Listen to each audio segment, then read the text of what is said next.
And Paul wrote this instructional letter while he was in a jail cell. So this particular letter is called one of the prison epistles. And Paul writes from a jail cell to the Philippian church because, number one, he wanted to express his thankfulness for them. The Philippian church had been very supportive of Paul in his ministry. So even though he was in a difficult situation, that is, locked up, not knowing if he would live or die, Paul said, I want to take time to give the Philippians some words of gratitude and appreciation.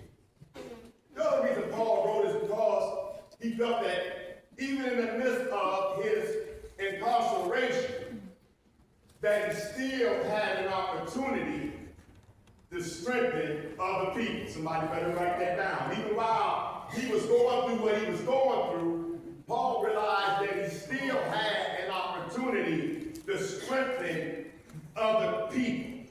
And Paul also wanted the Philippians to carry on some of his core beliefs of joy, love, and unity.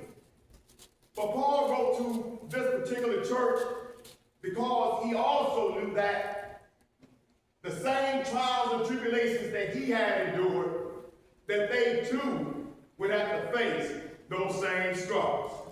It's kind of like when mom and dad would call you into the kitchen and sit you at the table and warn you about something or prepare you for something, and maybe when you were younger you would start the debate and mother or father would say, hold on, be quiet, I've already been there before, I know what's down the road. You're going to need this advice, you're going to need this knowledge. And so Paul knew that the Philippians could not escape the persecution that Christians were enduring at the time. And so Paul did not want them to be people who went through their suffering in weakness. He didn't want them to go through suffering with a mindset of defeat, but rather Paul wanted the Philippians to go through tests and trials just like the Lord wants us to go through them victoriously. And so Paul told them to do something very important that we all need to pay attention to. When he told them in verse 6, he said, be anxious for nothing. Nothing means nothing. I said last week that anxiousness is the combination of fear and worry.